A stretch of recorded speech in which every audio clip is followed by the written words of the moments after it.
un podcast Binge Audio. Moyunga 71, épisode 3.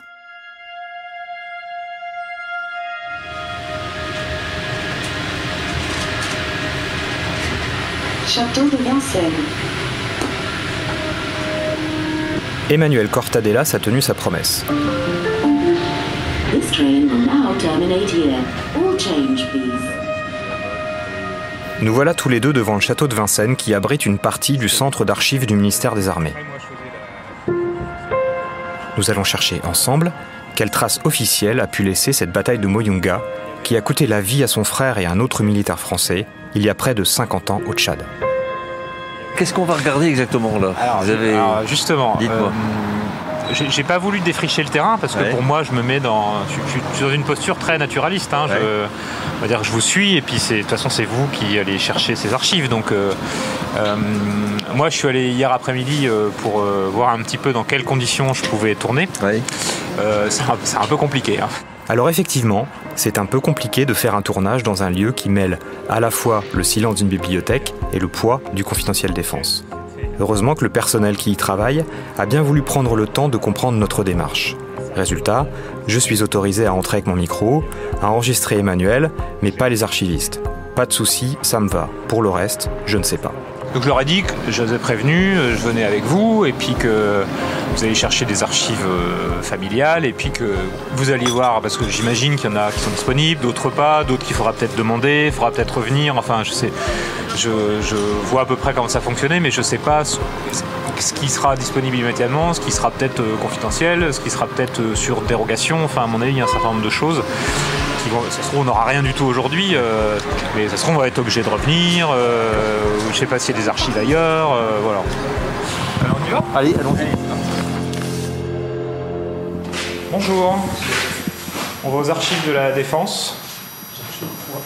C'est au pavillon du Roi, c'est ça ? C'est autrefois dans... Alors, voilà. Je vous décris la scène.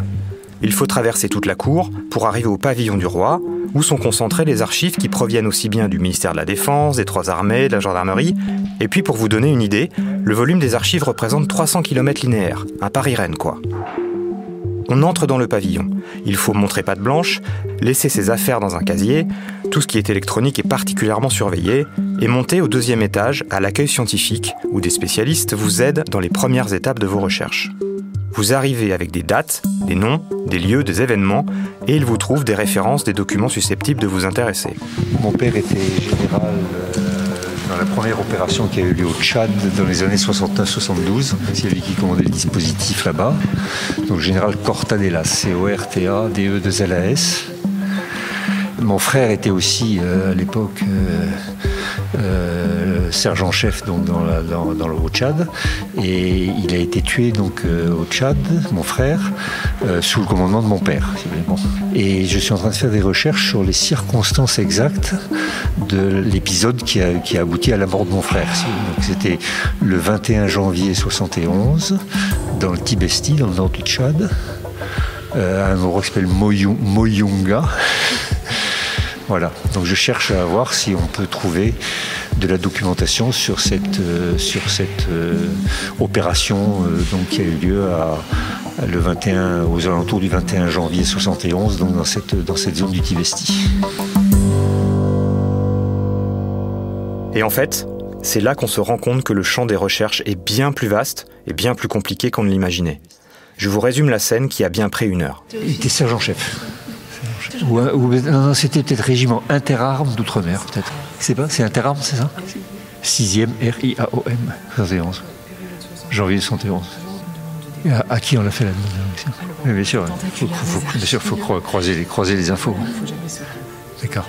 Il faut les contacter d'abord. Donc on peut les contacter par Internet. Donc. Il était général, c'est lui qui commandait tout le dispositif d'intervention. Oui, en août 72. Non, il est mort en 91. Et genre Aimé Clément, c'est ça ? Oui, c'est ça, 25 janvier 13. Non, en septembre 90, 14 septembre 90. Il faut imaginer qu'à chaque fois qu'Emmanuel donne un détail précis, on perçoit une petite lumière rouge qui s'allume dans le cerveau de nos interlocutrices. Elles se mettent à taper sur leur clavier, à consulter des annuaires ou des classeurs pour explorer les nouvelles voies de recherche qui s'ouvrent à elles. Et le pire, c'est qu'elles trouvent. Les documents sont bien là, à portée de main, mais nous n'y avons pas forcément accès. Donc là aussi, il faut une demande de dérogation pour le... Qu'est-ce que vous appelez document? C'est secret défense. Sur cette opération, ils sont deux à avoir été tués. Ce code-là, c'est pour ça, et ce code-là, c'est pour ça. C'est ça? D'accord. Il y en a 4. Ça, c'est le dossier de mon frère, c'est le dossier de mon père, et ça, c'est le dossier des... Bon, au boulot. On va remplir tout ça. Merci beaucoup pour votre temps et votre patience.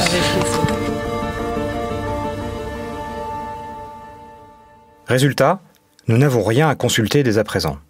Toutes les pièces sont soumises à dérogation, et potentiellement, elles peuvent être classées secret défense. Nous n'en sommes pas encore là. Il faut remplir les dossiers de dérogation et les justifier. On se met dans un petit coin pour faire ça. Alors, documents sollicités. C'est l'accès, ça vient arriver. On en a 4.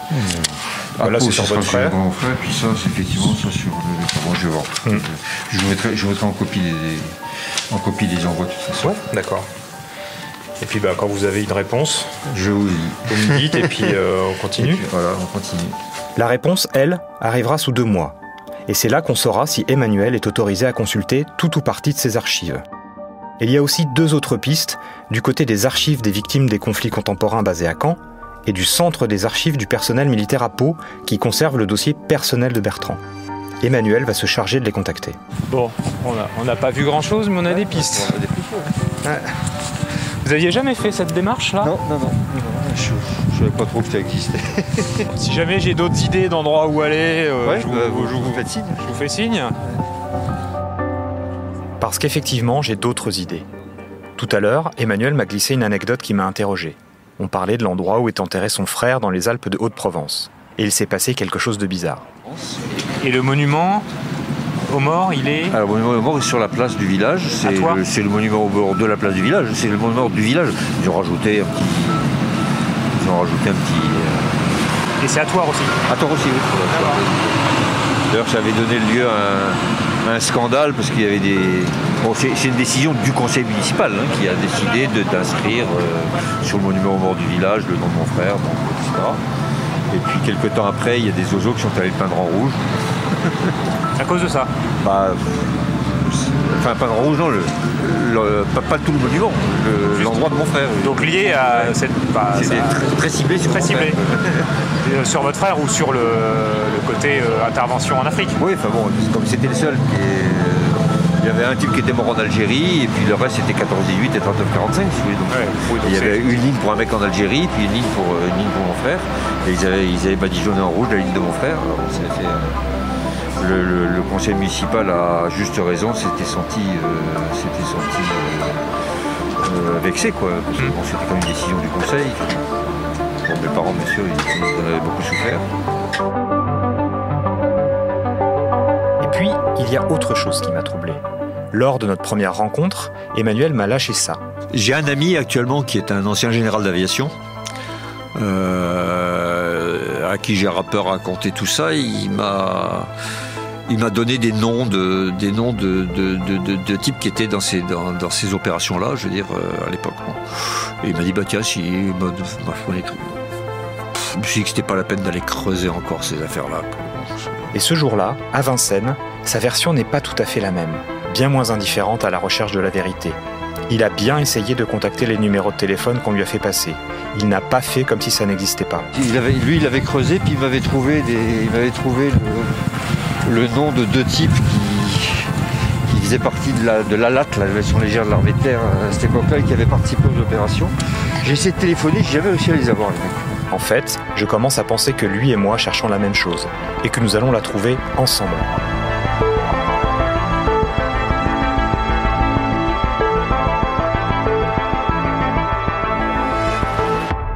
À suivre.